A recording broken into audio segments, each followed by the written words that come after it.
Paragraph 1 ನೋಡ್ಕೊಳ್ಳಿ.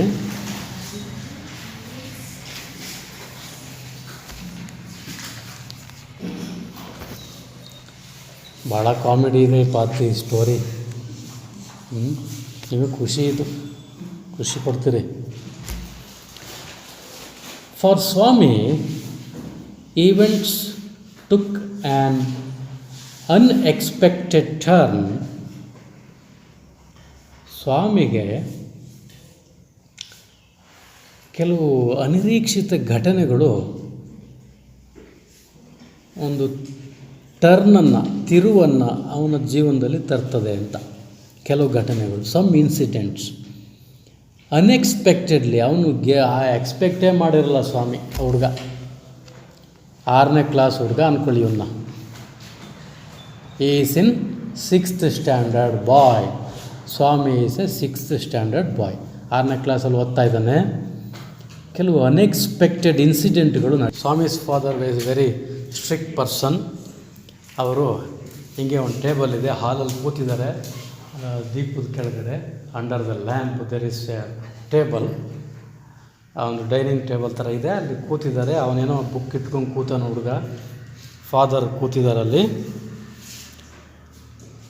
ಆ ಪಿಕ್ಚರ್ಲಿ ಇದೆಯಲ್ಲ ಅಲ್ಲಿ, you can see that picture. Father looked over the newspaper he was reading under the hall lamp and set. ಬೆಳಗಿನ ನ್ಯೂಸ್ ಪೇಪರ್ನ ಓದ್ತಾಯಿದ್ರು. ಓದುವಾಗ ಏನೋ ಒಂದು ಇಂಪಾರ್ಟೆಂಟ್ ಹೆಡ್ಲೈನು ಅವ್ರ ಕಣ್ಣಿಗೆ ಬಿದ್ದುಬಿಡ್ತು. ಏನೋ ಒಂದು ಟೈಟ್ಲಿದೆ, Swami listen to this. News has been received about the bravery of a village lad. ಏಯ್ ಸ್ವಾಮಿ ಕೇಳೋ ಇಲ್ಲಿ. ಅವನೇ ತೊಗಡ್ಸ್ಕೊಂಡು ಕೂತಿದ್ನೋ ಏನೋ ಗೊತ್ತಿಲ್ಲ ಹುಡುಗ. ಸ್ವಾಮಿ ಅಂದರು ಬೆಚ್ಚದಂಗೆ. ಡ್ಯಾಡಿ ಅಂತ ಅವನು ಎಚ್ಚರಾದ. ಇವರು ಹೇಳಿದ್ರು, ಕೇಳೋ ಇಲ್ಲಿ ಮುಟ್ಟಾಳ, ಕೇಳೋ, ನೋಡೋ ಇಲ್ಲಿ ನ್ಯೂಸ್ ಪೇಪರಲ್ಲಿ ಕೊಟ್ಟಿದ್ದಾರೆ, ಒಬ್ಬ ಹಳ್ಳಿಯ ಹುಡುಗ ಆ ಸಾಹಸವನ್ನು ಮೆರೆದಿದ್ದಾನೆ. ಚಿಕ್ಕ ಹುಡುಗ ಒಬ್ಬ, ಭಾಳ ಸಾಹಸ, ಅವನ ಸಾಹಸ ಇದೆ ಇಲ್ಲಿ. ಅಬೌಟ್ ದ ಬ್ರೇವರಿ ಅಂದ್ರೇನು? ಸಾಹಸ. Bravery of a village lead. Lead ಅಂದರೆ ಬಾಯ್ ಅಂತ ಅರ್ಥ. ಏನು? ಹುಡುಗ. ಲಾಡ್ ಅಂತ ಓದ್ಕೋಬೇಡಿ, ಅದ LAD ಇದೆ ಅಂದ್ಬಿಟ್ಟು ಲಾಡು ಕಣೋ ಇದು ಅಂತ ಓದ್ಕೋಬೇಡಿ. Lad, village lad. So in the newspaper there is a report about a bravery of a village lad, village boy. ಒಬ್ಬ ಹಳ್ಳಿ ಹುಡುಗನ ಸಾಹಸದ ಒಂದು ರಿಪೋರ್ಟ್ ಬಂದ್ಬಿಟ್ಟಿದೆ. ಯಾರೋ ಒಬ್ಬರು ಇವರ ಸೀತಾರಾಮ್ ಅವರು ಇದಾರಲ್ಲ, ಪ್ರೆಸ್ ರಿಪೋರ್ಟರು, ಆ ಥರದವರು ಯಾವುದೋ ಒಂದು ಇನ್ಸಿಡೆಂಟ್ ಸಿಕ್ತು, ಪೇಪರ್ಗೆ ಹಾಕ್ಬಿಟ್ಟಿದ್ರು. ಪೇಪರ್ನಲ್ಲಿ ಬಂದಿದೆ. While returning home by the jungle path. ಏನು ರಿಪೋರ್ಟ್ ಅದು? ಒಬ್ಬ ವಿಲೇಜ್ ಲ್ಯಾಡು ಏನೋ ದಟ್ಟವಾದ ಅರಣ್ಯಕ್ಕೆ ಏನಕ್ಕೋ ಕಾರಣಕ್ಕೆ ಹೋಗ್ಬಿಟ್ಟಿದ್ದಾನೆ. ಏನೋ ಕಾರಣಕ್ಕೆ ಹೋಗಿದ್ದಾನೆ.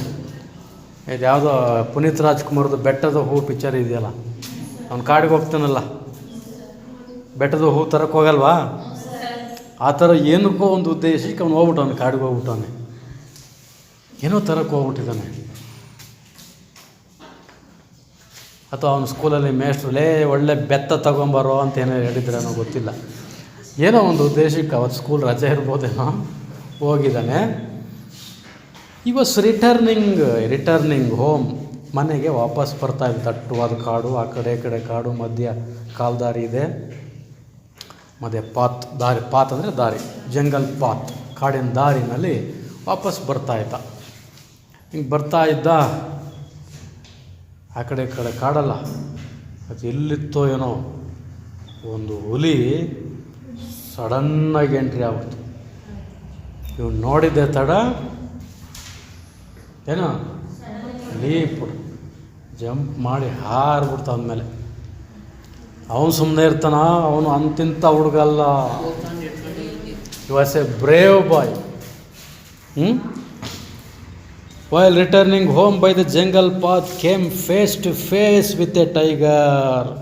ಕಾಡಿನ ದಾರಿಯಲ್ಲಿ ಬರ್ತಾ ಇದ್ದ, ಒಂದು ಹುಲಿಗೆ ಮುಖಾಮುಖಿಯಾದ.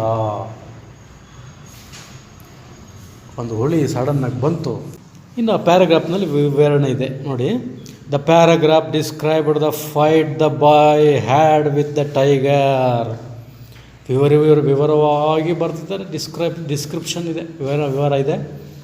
ಹೇಗೆ ಫೈಟ್ ಮಾಡ್ದ ಹುಡುಗ ಟೈಗರ್ ಜೊತೆ, ಅದು ಹಾರಿದೆ, ಇವನು ಹಾರಿದ್ದಾನೆ. ಎಲ್ಲ ಒಂದು ದೊಡ್ಡ ಕೋಲಿತ್ತು, ಕೋಲೇನಿತ್ತು ಕೈನಲ್ಲಿ, ಕೋಲಲ್ಲಿ ಹಿಂಗೆ ಹೊಡೆದಿದ್ದಾನೆ, ಅದು ಮತ್ತೆ ಹಾರು ಬಂದಿದೆ. ಸುಮಾರು ಹೊತ್ತು ಇವನು ಫೈಟೆಲ್ಲ ಮಾಡಿದ್ದಾನೆ. ಆಮೇಲೆ and his flight up the tree wear he stayed of a day. ಯಾವಾಗ ಅವನಿಗೆ ಆಯಾಸ ಆಗೋಯ್ತು, ಆ ಟೈಗರ್ ಇನ್ನೂ ಅಟ್ಯಾಕ್ ಮಾಡೋಕ್ಕೆ ಬರ್ತಾನೆ ಇತ್ತು, ಇಮಿಡಿಯೇಟ್ ಹುಡುಗ ಏನು ಮಾಡೋ, ಮರ ಹತ್ಬಿಟ್ಟ. Flight up the tree, climbed the tree, ಮರ ಏರಿಯಲ್ಲಿ ಕೂತ್ಕೊಂಡ. ಆ ಕೊಂಬೆ ಮೇಲೆ, ಆ ಬ್ರ್ಯಾಂಚ್ ಮೇಲೆ, ಈ ಸ್ಟೇಡ್ ಆಫ್ ಎ ಡೇ, ಅರ್ಧ ದಿನ ಅಲ್ಲೇ ಕೂತಿದ್ದಾನೆ ಹೊಟ್ಟೆ ಹಸ್ಕೊಂಡು. ಆಯಾಸ ಆಗಿದೆ. ಎಲ್ಲೋ ಮರದ ಮೇಲೆ ಸಣ್ಣ ಪುಟ್ಟ ಯಾವುದೋ ಹಣ್ಣು ಪಣ್ಣು ಇದ್ವೇನೋ, ಆ ಕಿತ್ಕೊಂಡು ತಿನ್ಕೊಂಡು ಹೊಟ್ಟೆ ತುಂಬಿಸ್ಕೊಂಡಿದ್ದಾನೆ. ಕೆಳಗೆ ನೆಗೆಯೋಕ್ಕಾಗ್ತಾಯಿಲ್ಲ. ಏನಿದೆ, ಟೈಗರ್ ಅಲ್ಲೇ ಹಿಂಗೆ ಕತ್ತು ಮೇಲೆ ಬಿಟ್ಟು ನೋಡ್ತಾ ಇದೆ, ಅಂತಿದೆ ಅಲ್ವಾ. ಬಹುಶಃ ಅದಕ್ಕೂ ಹಸಿವಾಗಿರಬೇಕು, ಅದಕ್ಕೂ ಎಲ್ಲೂ ಫುಡ್ ಸಿಕ್ಕಿಲ್ಲ ಅನಿಸುತ್ತೆ ಟೈಗರ್ಗೆ. I think the tiger was also very hungry. It was hunting. ಅದರಲ್ಲೂ ಮನುಷ್ಯನ ಮಾಂಸ ಬೇಕು ಅಂತ ಹುಡುಕ್ತಾ ಇತ್ತೇನೋ ಅದು. ತಿಂದು ನೋಡಿದ್ಯೋ? ಅದೇಂಗೆ ಗೊತ್ತು ನಿಮಗೆ? ಹಾಂ. So the tiger was also waiting under the tree, the boy was also waiting on the tree. ಕಾಯ್ತಾ ಇದ್ದಾನಲ್ಲಿ. ಆಮೇಲೆ ಸಂಜೆ ಆಗುವಷ್ಟೊತ್ತಿಗೆ of a day till some people came that way and killed the tiger. ಆಯಿತು, ಸಂಜೆ ಅಷ್ಟೊತ್ತಿಗೆ ಆಯಿತು. ಒಂದಷ್ಟು ಜನ ಸಡನ್ನಾಗಿ ಆ ಕಡೆ ಮೂಲೆಯಿಂದ ಬರ್ತಾಯಿದ್ರು. Some people they finished their work. ಎಲ್ಲೋ ಅವ್ರು ಬೇಟೆಗೆ ಹೋಗಿದ್ರು ಅಥವಾ ಏನೋ ಗದ್ದೆ ಕೆಲಸಕ್ಕೆ ಹೋಗಿದ್ರು, ಏನೋ ವರ್ಕಿಗೆ ಹೋಗಿರ್ಬೋದು. ಆ ವರ್ಕ್ ಮುಗಿಸ್ಕೊಂಡು ಅವರು ಸಂಜೆ ಆಯ್ತಲ್ಲ, ದೇ ವರ್ ರಿಟರ್ನಿಂಗ್ ಹೋಮ್, ಮನೆಗೆ ವಾಪಸ್ ಬರ್ತಾಯಿದ್ರು. ಬರೋ ದಾರಿನಲ್ಲಿ ಇವ್ರು ನೋಡ್ತಾರೆ, ಓ ಟೈಗರ್ ಐತ್ಕೊಂಡ್ರು. ಅವನು ಅಷ್ಟು ದೂರ ಬರ್ತಿದ್ದಾಗಲೇ ಕೂಕ್ಕಂಬಿಟ್ಟ, ಅಣ್ಣ ಬನ್ನಿ ಹೆಲ್ಪ್ ಮಾಡಿ ಅಂತ ಕೂಕ್ಕೊಂಡ ಹುಡುಗ. ಆಗ ಅವರು ಕೈಲಿ ದೊಣ್ಣೆ ಅದು ಇದೆಲ್ಲ ಹಿಡ್ಕೊಂಡು ಓಡಿ ಬರ್ತಾರೆ. ಸುತ್ತ ಟೈಗರ್ನ ಅಟ್ಯಾಕ್ ಮಾಡ್ತಾರೆ. ಒಂದೇ 10-20 ಜನ ಇದ್ರೇನೋ ಅವರು. They attacked the tiger surrounded around. ಸುತ್ತ ಟೈಗರ್ನ ಅಟ್ಯಾಕ್ ಮಾಡ್ತಾರೆ.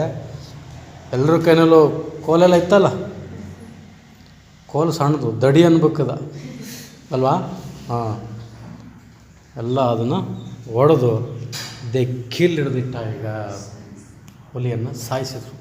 So this is the report news. This is a news in a report, newspaper. Swami ತಂದೆ ಇದನ್ನು ಓದ್ಬಿಟ್ರು. ಓದಿದ ಮೇಲೆ ಏನೋ ಒಂದು ಒಳ್ಳೆ ನ್ಯೂಸ್ ಅಲ್ವಾ ಅಂದ್ಬಿಟ್ಟು ಸ್ವಾಮಿ ಭಾಳ ಖುಷಿಯಿಂದ, ಹೌದಾ ಡ್ಯಾಡಿ ಆಗಿದೆಯಾ, ಅಷ್ಟು ಚುರುಕಾಗಿದ್ದ ಹುಡುಗ ಎಲ್ಲ ಕೇಳ್ತಾ ಇದ್ದ ಅವನು, ಸ್ವಾರಸ್ಯವಾಗಿದೆಯಲ್ಲ ಅಂತ.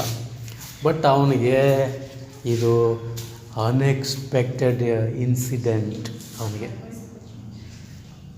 ಇದೊಂದು ಪೇಪರ್ ಹೆಡ್ಲೈನು ಅವನ ಜೀವನವನ್ನೇ ಬರ್ಬಾದ್ ಮಾಡೋಕ್ಕೆ ಬರ್ತದೆ. ಸ್ವಾಮಿ ಲೈಫನ್ನು ನೋಡಿ. Second paragraph. After reading it through, father looked at Swami fixedly and asked. ಒಂದು ಒಳ್ಳೆ village lad attacked the tiger and people he had a fight with the tiger and some people came lost and they killed the tiger. The bravery of a village lad ಅಂತ news paper headline ಬಂದಿತ್ತು. ಓದ್ಬಿಟ್ರು. ಅವನು ಅಪ್ಪನ ಮುಖ ನೋಡ್ದ. ಇವ್ರ ತಂದೆ news ಓದ್ಬಿಟ್ಟು ಇವನ ಮುಖನೇ ದಿಟ್ಟಿಸಿ ನೋಡ್ತಾ ಇದ್ರು. ಅಂದರೆ ಅವ್ರ ತಂದೆ ಉದ್ದೇಶ ಏನು, ನೀನು ಇದೆಯಾ ದಂಡಪಿಂಡ, ನೋಡು ಆ ಹುಡುಗನ್ನ ಟೈಗರ್ ಜೊತೆ ಫೈಟ್ ಮಾಡಿದ್ದಾನೆ ಗೊತ್ತಾ ಅಂತ ಅವನ ಮುಖನೇ ದಿಟ್ಟಿಸಿ ನೋಡಿದ್ರು. ಆಗ after reading it through father looked at Swami fixedly and asked. ಅಲ್ಲೇ ದಿಟ್ಟಿಸಿ ಫಿಕ್ಸ್ ಆಗಿ ಆ ನೋಟ್ ಅಲ್ಲೇ ಫಿಕ್ಸ್ ಆಗಿತ್ತು ಅವನ ಮುಖದ ಮೇಲೆ. ನೋಡಿದ್ರು, ಕೇಳಿದ್ರು, what do you say to that Swami, what do you say that? ಏನೋ ನ್ಯೂಸ್ ಕೇಳ್ದಲ್ಲ, ಇದ್ರ ಬಗ್ಗೆ ಏನು ಹೇಳ್ತೀಯ ನೀನು ಅಂದರು. Tell me what is your opinion ಅಂದರು. ನೀನು ಇದೆಯಾ ದಂಡಪಿಂಡ, ಇದಕ್ಕೇನು ಹೇಳ್ತೀಯೋ ಅಂದರು. What do you say to that, tell me. ಆಗ ಸ್ವಾಮಿ ಸೆಟ್, ಆ ಹುಡುಗನ ಬುದ್ಧಿವಂತನೇ, ಓದೋದ್ರಲ್ಲಿ ಸ್ವಲ್ಪ ದಡ್ಡ ಇರ್ಬೋದು ಅವನು, ಕೆಲವು ವಿಚಾರದಲ್ಲಿ ಬುದ್ಧಿವಂತ ಅವನು ಏನು ಹೇಳ್ತಾನೆ ನೋಡಿ, I think he must have been a very strong and grown up person, not a boy at all ಅಂದ. How could a boy fight with a tiger ಅಂದ. ಡ್ಯಾಡಿ, ನನಗನ್ಸುತ್ತೆ ಆ ಟೈಗರ್ ಜೊತೆ ಫೈಟ್ ಮಾಡಿರೋ ಹುಡುಗ ಅಲ್ಲ, ಅವನು ವಯಸ್ಕ ಇರ್ಬೋದು ಅಂದ. ಅವನು ಚೆನ್ನಾಗಿ ಮೀಸೆ ಬಂದಿರೋನು, ಸ್ವಲ್ಪ ಸ್ಟ್ರಾಂಗಾಗಿ ಬೆಳೆದಿರೋನು, ಒಂದು 25 ವರ್ಷದವನು ದಾಟಿರ್ದವನು ಇರ್ಬೋದು, ಒಂದು 20 ವರ್ಷ ದಾಟಿದವನು ಇರ್ಬೋದು ಅಂದ. How could a boy fight with a tiger? ನೋಡ, ಅವನು ಜನರಲ್ ನಾಲೆಡ್ಜ್ ನೋಡಿ, ತಂದೆ ಜೊತೆ ಆರ್ಗ್ಯುಮೆಂಟ್ ಮಾಡ್ತಾನೆ. ಹೆಂಗೆ ಆ ಚಿಕ್ಕ ಹುಡುಗ ಒಂದು ಹುಲಿ ಜೊತೆ ಫೈಟ್ ಮಾಡೋಕ್ಕೆ ಹೆಂಗೆ ಸಾಧ್ಯ ಡ್ಯಾಡಿ ಅನ್ನ. ಆಗ ಅವರಪ್ಪ ಸುಮ್ಮನೆ ಇರ್ತಾರಾ? ಅವರಪ್ಪ ಏನಂತಾರೆ, you think you are wiser than the newspaper, you are wiser than the newspaper. ನಿನಗೆ ಅನ್ನಿಸ್ತಾ ಇದೆ ನೀನು ನ್ಯೂಸ್ ಪೇಪರ್ ಬರೆಯೋರಿಗಿಂತ ನ್ಯೂಸ್ ಪೇಪರ್ನವ್ರಿಗಿಂತ ನೀನು ಬುದ್ಧಿವಂತನೇನೋ? ಅಲ್ಲೇ ಇದೆಯಲ್ಲೋ, ಟೈಟ್ಲ್ ಇದೆಯಲ್ಲೋ, ವಿಲೇಜ್ ಲ್ಯಾಡ್ ಅಂತಿದೆ. ಲ್ಯಾಡ್ ಅಂದರೆ ಹುಡುಗ, ಚಿಕ್ಕವನು. ಅಲ್ಲಿ ಮ್ಯಾನ್ ಅಂತ ಕೊಟ್ಟಿದ್ದಾರೇನೋ? ಮ್ಯಾನ್ ಅಂತ ಇಲ್ವಲ್ಲ, ಲ್ಯಾಡ್ ಅಂತ ಇದೆ. ಸೊ ನೀನು wiser than the newspaper. Wise ಅಂದರೆ ಬುದ್ಧಿವಂತ. ಅದು ನೋಡಿ, wiser comparative degree, wiser, wisest superlative degree ಬರ್ತದೆ. ನ್ಯೂಸ್ ಪೇಪರ್ನವ್ರಿಗಿಂತ ನೀನು ಬುದ್ಧಿವಂತನಾ ಕೇಳು. Father sneered. ಯಾವಾಗ ಸ್ವಾಮಿ ತನ್ನ ಮಗ ವಾದ ಮಾಡಿಬಿಟ್ನೋ, ತಂದೆಗೆ ಸ್ವಲ್ಪ ಸಾಫ್ಟಾಗಿ ಹೇಳಿದರು ಮೊದಲವರು. ಈಗ ಅವರು ಸ್ವಲ್ಪ ಕಠಿಣವಾಗಿ ಮಾತಾಡ್ತಾರೆ, ಕಠೋರವಾಗಿ. ಸ್ನೀರ್ಡ್ ಅಂದರೆ ಅನ್ಕೈಂಡ್ಲಿ ಅಂತಿದೆ ಅಲ್ವಾ, ಮೀನಿಂಗ್ ಇದೆಯಾ? ಬಾಟಮ್ ಲೈನಲ್ಲಿ ಇದೆ ನೋಡಿ, ಮೀನಿಂಗ್ ವರ್ಡ್ ಇದೆ ನೋಡಿ.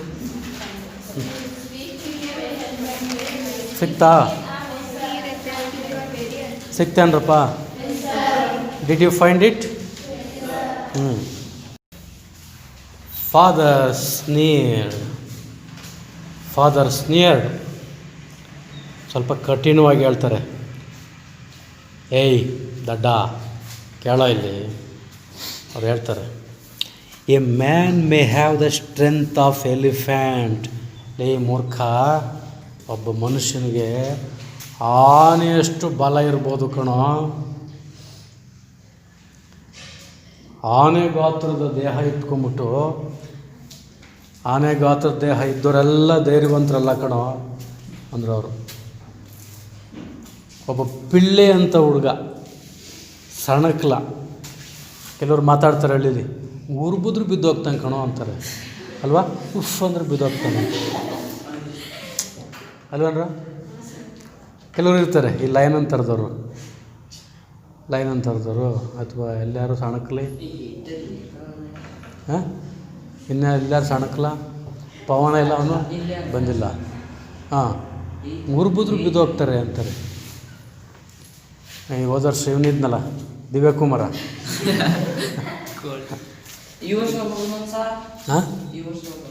ಹೌದಾ? ಹಾಂ ಹಾಂ, ನೋಡಿ ಅವ್ರು ಹೇಳ್ತಾರೆ, ಎ ಮ್ಯಾನ್ ಮೇ ಹ್ಯಾವ್, ನೋಡಿ ಟೆಕ್ಸ್ಟ್ ಬುಕ್ ನೋಡ್ಕೊಳ್ಳಿ. Father sneered, a man may have the strength of elephant and yet be a coward. Coward ಅಂದರೆ ಹೇಡಿ ಅಂತ.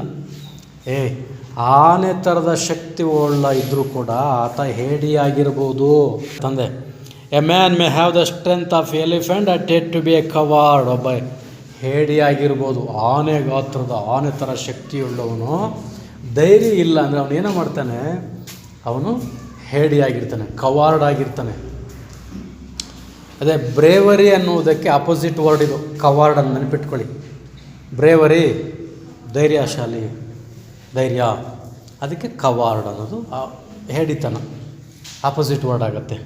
ನೆಕ್ಸ್ಟು ವೆರಾಸ್, ಹಾಗೆ another May have the strength of A straw. Straw ಅಂದರೆ ಒಂದು ಹುಲ್ಲು ಕಡ್ಡಿ, ಒಂದು ಹುಲ್ಗರಿಕೆ ಅಂತೀವಲ್ಲ, ಹುಲ್ಲು ಕಡ್ಡಿ ಥರ. ಆದರೆ ಇನ್ನೊಬ್ಬ ಆನೆ ಥರ ಶಕ್ತಿ ಇಲ್ಲ, ಒಣಕಲ್ನಂಗಿದ್ದಾನೆ, ಜಗ್ಗನ ಥರ ಒಣಕಲ್ನಂಗಿದ್ದಾನೆ. ಆದರೆ ಅವನ ಹೃದಯದಲ್ಲಿ ಧೈರ್ಯ ಇರ್ಬೋದು. ಮಸಲ್ಸು, ಸ್ಟ್ರೆಂತು, ಸಿಕ್ಸ್ ಪ್ಯಾಕ್ ಮಾಡ್ಕೊಂಡ್ಬಿಟ್ಟಿದ್ದೀನಿ, ಹಂಗಿದ್ದವರೇ ಧೈರ್ಯವಂತ ಆಗಿರಬೇಕು ಅಂತೇನಿಲ್ಲ. ಅದ್ಯಾವುದು ಇಲ್ಲದೆ ಇರೋನು ಕೂಡ ಒಣಕಲ್ನಂಗೆ ಇರೋನು ಧೈರ್ಯವಂತ ಆಗಿರಬಹುದು. Another May have the strength of A straw. ಇನ್ನೊಬ್ಬ ಹುಲ್ಲು ಕಡ್ಡಿ ಅಂತ ಮನುಷ್ಯ ಇರ್ಬೋದು. But if he has courage, ಆದರೆ ಆತನಿಗೆ ಧೈರ್ಯ ಇದ್ದರೆ, ತೋಳಲ್ಲಿ ಅಷ್ಟೊಂದು ಮಸಲ್ಸ್ ಇಲ್ಲ ಅಂದ್ರೂ ಹೋರಾಡ್ತಾನೆ ಅವನು. ಈ ಕ್ಯಾನ್ ಡೂ ಎವ್ರಿಥಿಂಗ್, ಈ ಕ್ಯಾನ್ ಡೂ ಎನಿಥಿಂಗ್. ಜಂಗಲ್ ಬುಕ್ಕಲ್ಲಿ ಒಬ್ಬ ಹೀರೋ ಬತ್ತನ ಸಣ್ಣಕ್ಕೆ ಹುಡುಗ, ಮೋಗ್ಲಿ ಅಂತ ನೋಡಿದ್ರಲ್ಲ, ಏನು ದಪ್ಪಗಿರ್ತಾನೆ ಅವನು. ಇಫ್ ಹಿ ಹ್ಯಾಸ್ ಕರೇಜ್ ಈ ಕ್ಯಾನ್ ಡೂ ಎನಿಥಿಂಗ್. ಧೈರ್ಯ ಇದ್ದರೆ ಈ ಕ್ಯಾನ್ ಡೂ ಎನಿಥಿಂಗ್, ಏನು ಬೇಕಾದರೂ ಮಾಡಬಲ್ಲ. Courage is everything. ಧೈರ್ಯವೇ ಎಲ್ಲ. ಒಂದು ಸಂಸ್ಕೃತದಲ್ಲಿ ಪದ, ಧೈರ್ಯಂ ಸರ್ವತ್ರ ಸಾಧನಂ ಅಲ್ವಾ. ಧೈರ್ಯವೇ ಎಲ್ಲ, ಧೈರ್ಯ ಮಾಡಬೇಕು. ಏಜು ಸ್ಟ್ರೆಂತ್ ಇಂಪಾರ್ಟೆಂಟ್ ಅಲ್ಲ ಅಂತ ಅವ್ರ ತಂದೆ. ನೀನು ಅವನ ಏಜು ಲೆಕ್ಕ ಆಗ್ತಿದ್ಯೇನೋ, ಅವನ ಸ್ಟ್ರೆಂತ್ ಲೆಕ್ಕ ಆಗ್ತಿದ್ಯೇನೋ. Age and strength are not important. Courage is everything. ಧೈರ್ಯವೇ ಅಲ್ಲ ಅಂದರು. Courage is everything, strength and age are not important. ಇಷ್ಟನ್ನು ಕೇಳ್ಕೊಂಡು ಕೂತಿದ್ದ ಸ್ವಾಮಿ ತಂದೆ ಆ ಮಟ್ಟಕ್ಕೆ ವಾದ ಮಾಡಬೇಕಾದ್ರೆ ಅವರ ಪಿಳ್ಳೆ ಅದು. ಅವನಿಗೂ ಒಂದಷ್ಟು ವಾದ ಮಾಡೋ ಶಕ್ತಿ ಇರ್ತದಲ್ವ. ಹುಡುಗ ಏನು ಹೇಳ್ತಾನೆ ಗೊತ್ತಾ, ಆಶ್ಚರ್ಯಪಡ್ತೀರಿ ನೋಡಿ. ಸ್ವಾಮಿ ಡಿಸ್ಪ್ಯೂಟೆಡ್ ದ ಥಿಯರಿ. ಡಿಸ್ಪ್ಯೂಟೆಡ್ ಅಂದರೆ ಅದನ್ನು ಒಪ್ಪಲಿಲ್ಲ ಇವನು. ಈ ಡಿಡ್ ನಾಟ್ ಅಗ್ರಿ. ಆ ಥಿಯರಿ, ತಂದೆಯ ವಾದ, ತಂದೆಯ ಸಿದ್ಧಾಂತ ಇತ್ತಲ್ಲ, age and strength are not important, courage is everything ಅನ್ನೋ ಆ ಥಿಯರಿ ಇತ್ತಲ್ಲ, ಸಿದ್ಧಾಂತ, ಅದನ್ನು ಅವನು ನಿರಾಕರಿಸಿದ. ಈ disputed the theory.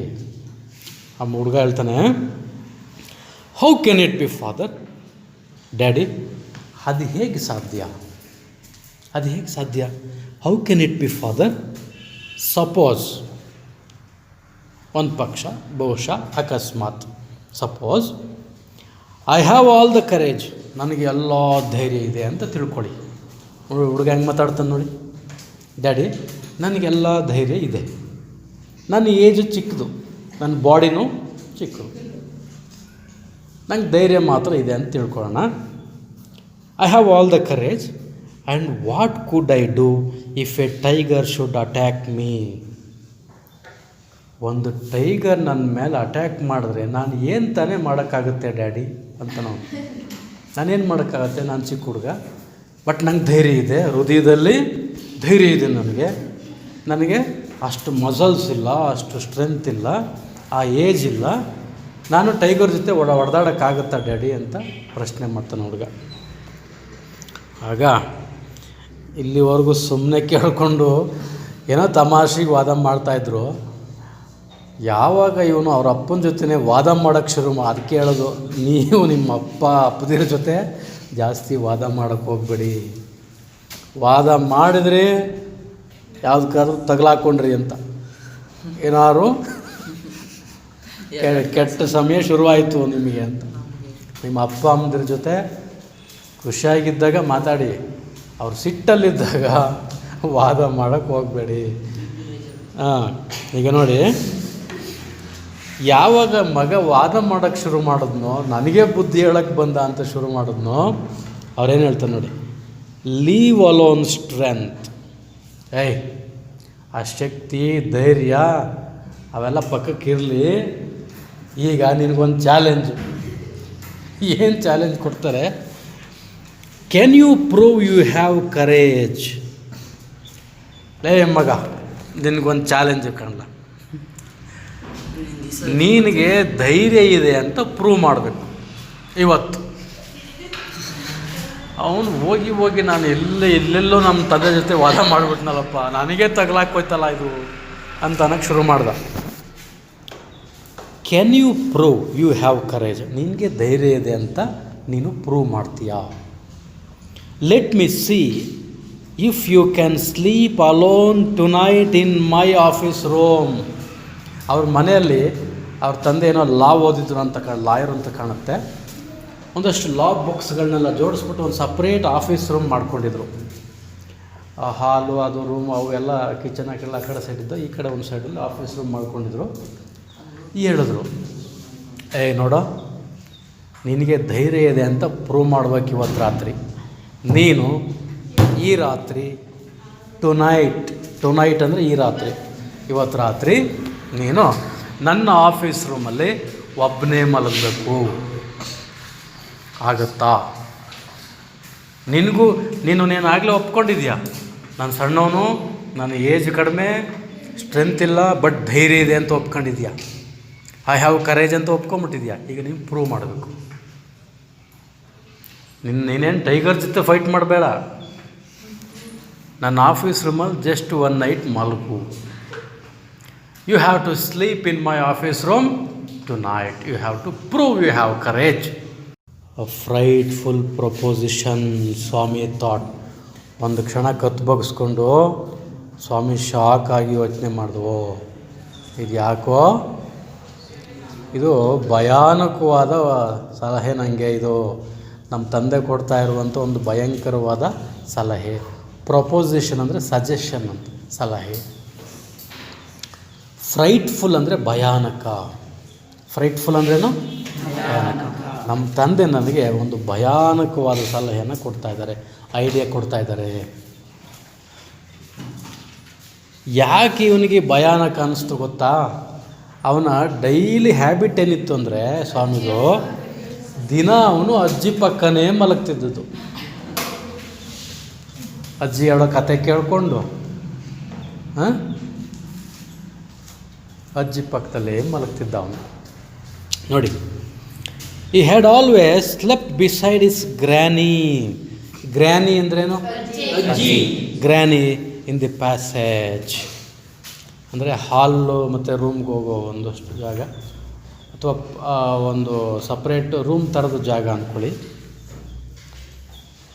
And any change in this arrangement kept him trembling and make all night and awake all night. Daily Swami was sleeping with his granny. If any changes made in this arrangement, daily ಅಜ್ಜಿ ಜೊತೆ ಏನು ಮಲಗ್ತಾ ಇದ್ದ, ಈ ಅರೇಂಜ್ಮೆಂಟಲ್ಲಿ ಏನಾದರೂ ಸ್ವಲ್ಪ ವ್ಯತ್ಯಾಸ ಆದರೆ, ಅಜ್ಜಿಗೆ ಯಾವುದೋ ಊರಿಗೆ ಹೋಗ್ಬೇಕಾಗಿತ್ತು ಅಜ್ಜಿ, ಒಂದೊಂದು ಟೈಮ್ ಏನು ಮಾಡ್ತಿದ್ದ, ಇವನು ಅಜ್ಜಿ ಜೊತೆ ಹೋಗ್ಬಿಡೋನು. ಪಕ್ಕದವ್ರಿಗೆಲ್ಲರೂ ಹೋಗ್ಬೇಕಾದ್ರೆ ನಾನು ಅಜ್ಜಿ ಬಿಟ್ಟಿರಲ್ಲ, ಅಜ್ಜಿ ಜೊತೆ ಹೋಗ್ಬಿಡೋನು. ಇಡೀ ರಾತ್ರಿ ಎಚ್ಚರವಾಗಿರೋನು. Awake all night. ಅವೇಕ್ ಅಂದರೆ ಎಚ್ಚರವಾಗಿರೋದು. ನಿದ್ರೆ ಬರ್ತಿರಲಿಲ್ಲ. ಅಜ್ಜಿಗೆ ಅಷ್ಟು ಮುದ್ದು ಇವನು, ಅಷ್ಟು adjust ಆಗಿಬಿಟ್ಟಿದ್ದ.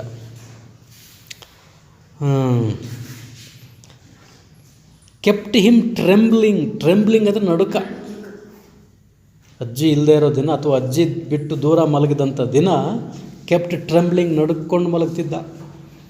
And awake all night, ಇಡೀ ರಾತ್ರಿ ಎಚ್ಚರವಾಗಿ. ಅವೇಕ್ ಅಂದರೆ ಎಚ್ಚರ.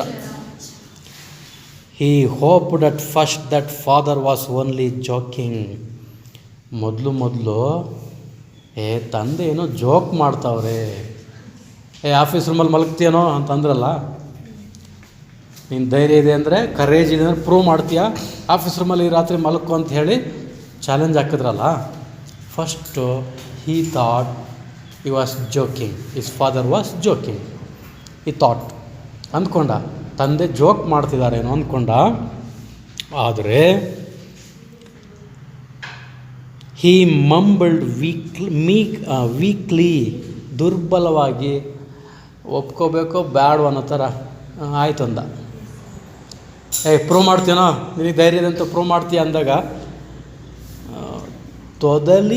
ಅಂದರೆ ವೀಕಾಗಿ ಹೇಳ್ತಾನೆ, ಜೋರಾಗಿ ಎಸ್ ಅಂತ ಹೇಳ್ತಿಲ್ಲ, ಎಸ್ ಅಂತಿದ್ದಾನೆ.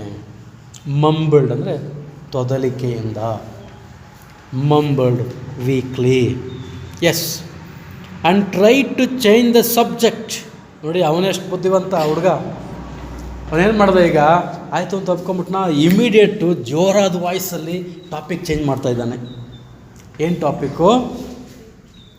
And train to change the subject. He said very loudly. ನೋಡಿ, ಜೋರಾಗಿ ಇಮಿಡಿಯೇಟು ಅವ್ರ ತಂದೆ ಆ ವಿಷಯವನ್ನೇ ಮರೆತು ಬಿಡಬೇಕು. ಆ ರೀತಿ ಅವ್ರ ತಂದೆ ಮೈಂಡನ್ನು ಡೈವರ್ಟ್, ಬೇರೆ ಕಡೆ ತಿರುಗಿಸ್ತಾ ಇದ್ದಾನೆ ಮನಸ್ಸನ್ನು. ಏನು ಹೇಳ್ತಾನೆ? ಈ said very loudly and with A great deal of enthusiasm. Enthusiasm ಅಂದರೆ ಗ್ರೇಟ್ ಇಂಟ್ರೆಸ್ಟ್ ಅಂತ, ಭಾಳ ಲವಲವಿಕೆಯಿಂದ, ಭಾಳ ಕುತೂಹಲದಿಂದ ಅವನು ಆ ವಿಷಯ ಹೇಳ್ತಾ ಇದ್ದಾನೆ. ಏನಂತ? We are going to admit even elders in our cricket club year after ಅಂದ. ಡ್ಯಾಡಿ, ನಿಮಗೆ ಗೊತ್ತಾ ಡ್ಯಾಡಿ, ನಾವು ನಮ್ಮದು ಸ್ಕೂಲಲ್ಲಿ ಕ್ರಿಕೆಟ್, ನಮ್ಮ ಫ್ರೆಂಡ್ ಸರ್ಕಲಲ್ಲಿ ಕ್ರಿಕೆಟ್ ಕ್ಲಬ್ ಇದೆ, ನಮ್ಮ ವಯಸ್ಸಿನವ್ರದ್ದೆಲ್ಲ. ಇವತ್ತಿಂದ ನಾವು ನಮ್ಮ ಕ್ರಿಕೆಟ್ ಟೀಮಲ್ಲಿ ನಿಮ್ಮಂಥ ದೊಡ್ಡವ್ರನ್ನೂ ಸೇರಿಸ್ಕೊತಾ ಇದ್ದೀವಿ ಅಂತ. ನಾವು ನಿಮ್ಮ ವಯಸ್ಸಿನವ್ರಿಗೂ ಕೂಡ ಅಲ್ಲಿ ಅಡ್ಮಿಷನ್ ಕೊಡ್ತಾ ಇದ್ದೀವಿ ಅಂತ. ಬೇಕಾದರೆ ನೀವು ಬಂದು ಸೇರ್ಕೋಬೋದು. ಆಮೇಲೆ ಇನ್ನೂ ಏನು ಆಸೆ ಹುಟ್ಟಿಸ್ತಾನೆ ಗೊತ್ತಾ? ನೋಡಿ ಅಲ್ಲಿ, we are going to admit even elders in our cricket club year after we are buying brand new bats and balls. ಇದು ಆಸೆ ಹುಟ್ಟಿಸ್ತಾ ಇರೋದು ಅವ್ರ ಅಪ್ಪನಿಗೆ, ಆಮಿಷ ಹುಡ್ತಾ ಇರೋದು. ಇಷ್ಟು ದಿನ ನಾವು ಎಂತೆಂಥದ್ದು ಕಿತ್ತೋಗಿರೋ ಬ್ಯಾಟ್, ಕಿತ್ತೋಗಿರೋ ಬಾಲಲ್ಲಿ ಕ್ರಿಕೆಟ್ ಆಡ್ತಿದ್ದೋ ಡ್ಯಾಡಿ. ನಿಮ್ಮಂಥ ದೊಡ್ಡವ್ರು ಬಂದು ಕ್ರಿಕೆಟ್ ಸೇರ್ಕೋತಿರಲ್ಲ ನಮ್ಮ ಟೀಮ್ಗೆ, ಅದಕ್ಕೋಸ್ಕರ ನಿಮಗಾಗಿ ಹೊಸ ಬ್ಯಾಟು, ಹೊಸ ಬಾಲ್ನ, ಅದು ಬ್ರ್ಯಾಂಡೆಡ್ಡು, ಯಾವುದೋ ಆರ್ಡಿನರಿ ಕಂಪ್ನಿದಲ್ಲ, ಬ್ರ್ಯಾಂಡೆಡ್ ಬ್ಯಾಟ್ ಬಾಲ್ಸ್ ನಾವು ಪರ್ಚೇಸ್ ಮಾಡ್ತಾಯಿದ್ದೀವಿ. ಹಾಗಂತ ನಮ್ಮ ಟೀಮಿನ ಕ್ಯಾಪ್ಟನ್ನು ಈ ವಿಷಯವನ್ನು ನಿಮಗೆ ಹೇಳಿಬಿಡು ಅಂತ ನನಗೆ ತಿಳಿಸಿದ್ದಾನೆ ಅಂತ. We are buying brand new bats and balls. Our captain has asked me to tell you this, to tell you, ಇದನ್ನು ಹೇಳು ಅಂತ ಕ್ಯಾಪ್ಟನ್ ಹೇಳಿದ್ದಾನೆ. ಅಷ್ಟಿರಲ್ಲ, ಸಾಕಷ್ಟಿರಲಿ ಏನ್ರಪ್ಪ. ನೆಕ್ಸ್ಟ್